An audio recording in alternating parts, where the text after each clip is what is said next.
Viewers, school time table या college time table बज़ाहिर जो है वो एक या दो पेजेस पे मुश्तमिल होता है, लेकिन जो लोग ये बनाते हैं उनसे पूछें कि इसमें कितनी मेहनत सर्फ होती है और कितना टाइम लगता है। जब टाइम टेबल मुकम्मल कर रहे होते हैं तो उसके बाद उन्हें फिर भी अंदाजा होता है कि कहीं पे क्लेश आ गया। जहाँ जब उन्हें लगता है कि काम कंप्लीट हो गया तो उसके बाद दोबारा से स्टार्ट हो जाता है। तो ये काफ़ी टफ जॉब होती है। लेकिन क्या सिर्फ हमें यही देखना होता है कि कहीं पे पीरियड का क्लेश ना आ रहा हो, कोई क्लास खाली ना रह जाए? बल्कि मेरे नज़दीक ये है कि सिर्फ ये नहीं देखना होता, बल्कि 10 प्रिंसिपल्स होते हैं जो कि प्रोफेशनल, जब टाइम टेबल बनाया जा रहा होता है, प्रोफेशनल लोग इसको बना रहे होते हैं, तो उन 10 प्रिंसिपल्स का ख्याल रखते हैं। वो 10 प्रिंसिपल्स, 10 उसूल कौन से होते हैं, उनके बारे में आज की वीडियो में जानेंगे। लेकिन उससे पहले हम ये जानते हैं कि टाइम टेबल की कितनी टाइप्स होती हैं। टाइम टेबल से मुराद ये है कि किसी भी चीज़ को शेड्यूल बनाना, जो आप पढ़ा रहे हैं उसके बारे में शेड्यूल बनाना कि वो कब पढ़ाएंगे, कितनी देर तक पढ़ाएंगे। इसी तरीके से को करिकुलर एक्टिविटीज़ का टाइम टेबल हो सकता है, होमवर्क का टाइम टेबल हो सकता है। तो जब जो चीज़ आप पढ़ा रहे होते हैं, टीचिंग टाइम टेबल उसके हवाले से, उसकी भी फिर 3 अलग अलग टाइप्स होती है। एक होता है कि मास्टर टाइम टेबल, जो कि प्रिंसिपल ऑफिस में होता है, जिसमें पूरे स्कूल का टाइम टेबल मौजूद होता है। फिर इसी तरीके से क्लास वाइज टाइम टेबल करके हर क्लास के अंदर हैंग कर दिया जाता है। और एक टीचर वाइज टाइम टेबल होता है जो हर टीचर में डिस्ट्रीब्यूट किया जाता है। होमवर्क टाइम टेबल किस तरह से होना चाहिए, होमवर्क को हम किस तरह से इनोवेटिव बना सकते हैं, और को करिकुलर एक्टिविटीज का टाइम टेबल कैसे होना चाहिए, इसके हवाले से मेरी एक अलग वीडियो है जिसका लिंक डिस्क्रिप्शन में मौजूद है, आप वहां से देख सकते हैं।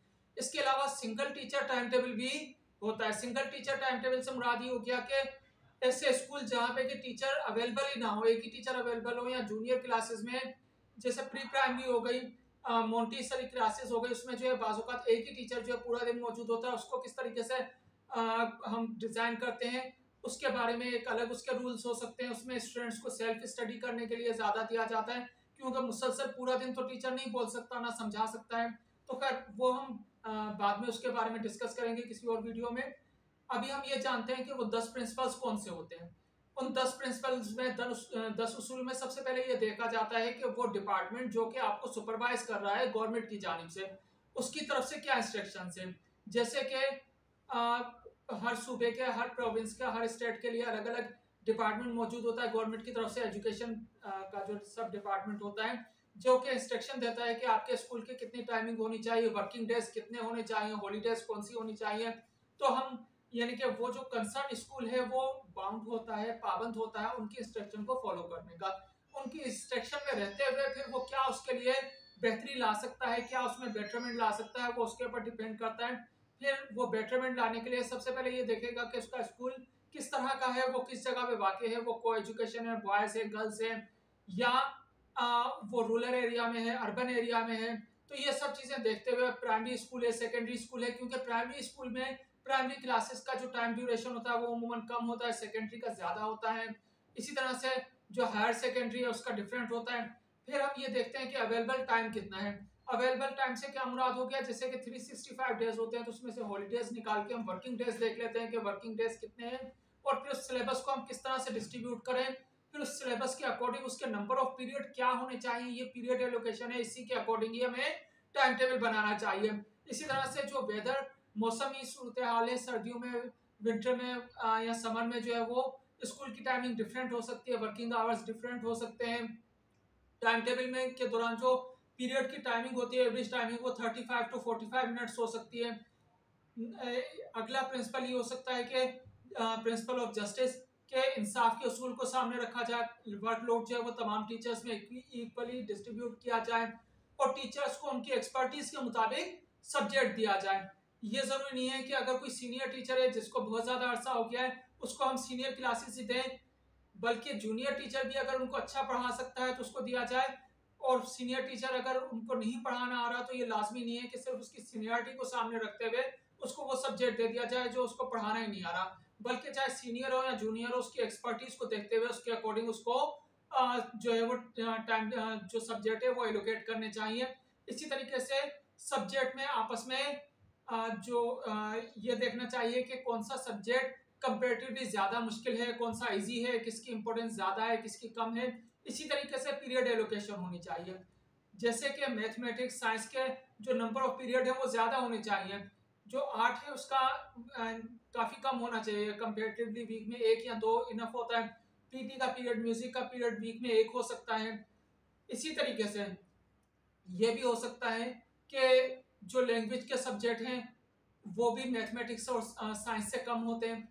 फिर ये होगी वैरायटी को भी सामने रखना चाहिए कि स्टूडेंट के पास वैरायटी होनी चाहिए। वैरायटी से मुराद ये है कि कभी भी 2 कंसेक्टिव पीरियड सेम सब्जेक्ट के नहीं देने चाहिए एक्सेप्ट प्रैक्टिकल के। अगर प्रैक्टिकल करवा रहे हैं, एक्सपेरिमेंट करा रहे हैं, तो उसमें बाजू का 2 पीरियड या 2 से ज्यादा भी लग सकते हैं, लेकिन जो और कोई भी सब्जेक्ट आप टीच कर रहे हैं तो उसमें कंसेक्टिव पीरियड नहीं होने चाहिए। इसी तरीके से जो पीरियड वीक में 2 या 3 मरतबा होता है तो वो 2 या 3 दिन कंटिन्यूटी में नहीं होने चाहिए, बल्कि उनके दरमियान गैप होना चाहिए। ट्यूसडे एंड वेडनेसडे को जो है वो मैक्सिमम काम करवाया जा सकता है स्टूडेंट को, जो मिड वीक होता है। तो मुख्तलिफ चीज़ों को, उनकी थकावट को सामने रखते हुए कि किस चीज़ से वो बोर ना हो, उनको वैरायटी भी मिलती रहे और किस टाइम पे वो काम करने के लिए तैयार होंगे। यही एजुकेशनल साइकोलॉजी है कि कब स्टूडेंट को पढ़ाना है, कैसे पढ़ाना है और कितना पढ़ाना है। तो यही चीज़ें जो है वो टाइम टेबल बनाते हुए भी सामने रखनी चाहिए। इसी तरीके से इलास्टिसिटी का उसूल होना चाहिए, उसमें लचक होनी चाहिए कि अगर कोई टीचर एब्सेंट हो जाता है, कोई रिजाइन कर जाता है, कभी कोई इस तरह की सिचुएशन हो जाती है कि टीचर नहीं पहुंच पाते, तो उस सूरत में आपके लिए मैनेजेबल हो, उस सूरत में आप फिक्सर लगा सकें और स्टूडेंट का लॉस ना हो। फिक्सर कैसे लगाने चाहिए कि स्टूडेंट का लॉस ना हो, या जो यानी कि जो अरेंजमेंट है वो किस उसूल के मुताबिक लगाने चाहिए, वो मैं अगली वीडियो उसके हवाले से मैं बनाऊंगा नेक्स्ट कुछ दिनों के बाद, तो उसमें आपको डिटेल में बताऊंगा। इसी तरीके से ये आपको देखना चाहिए कि आपके पास अवेलेबल स्पेस कितनी है, टीचर कितने हैं, और फिर मैक्सिमम यूटिलाइजेशन होनी चाहिए रिसोर्सेज की। कौन से रिसोर्सेज की? ह्यूमन रिसोर्सेज की भी और मटेरियलिस्टिक रिसोर्सेज की भी। ह्यूमन रिसोर्सेज से मुराद ये है कि टीचर्स को ये नहीं है कि उनको पूरा दिन ही काम लेते रहें, मकसद ये है कि उनको फ्री पीरियड भी दें लेकिन उनकी सलाहियतों से भरपूर फायदा उठाएं। इसी तरीके से मटेरियलिस्टिक रिसोर्सेज से मुराद ये है कि स्कूल की लाइब्रेरी भी यूज हो रही हो, स्कूल ग्राउंड भी यूज हो रहे हो, साइंस लैब भी यूज हो रही होती है, मैक्सिमम यूटिलाइजेशन हो जाएगी। इसी तरीके से स्पोर्ट्स पीरियड या पीटी पीरियड भी लाजमी होने चाहिए। इसके क्या फ़वाद होते हैं? इससे जो है वो स्कूल डिसिप्लिन मेंटेन रहता है। क्यों? क्योंकि उनकी एनर्जी कंज्यूम होती है और वो डिसिप्लिन के इश्यूज पैदा नहीं करते स्टूडेंट। और इस पूरी एक्टिविटी का मकसद ये है टाइम टेबल का कि स्टूडेंट तक हम मैक्सिमम नॉलेज पहुंचाएं और वो बोर हुए बगैर एंजॉय करते हुए उस नॉलेज को गेन कर सकें। क्योंकि हम उस वक्त ज़्यादा लर्न करते हैं जब हम इंजॉय करते हैं, सेटिस्फेक्शन में होते हैं, सेटिस्फैक्ट्री पोजीशन में होते हैं। लेकिन अगर हम बोर हो रहे होंगे, एक ही पोजीशन में रहेंगे, एक ही चीज़ देखते रहेंगे, तो वो चीज़ हम नहीं सीख सकेंगे। जब हमारे सामने मुख्तलिफ वैरायटी आती है तो हम मुख्तलिफ चीज़ें ज़्यादा अच्छे तरह से समझ सकते हैं। अगर हम यही समझ लें कि ऑफिस में एक ही जगह पे एक ही तरह से हम बैठे रहें, एक ही काम करते रहें, तो हम बोरियत के शिकार हो जाएंगे।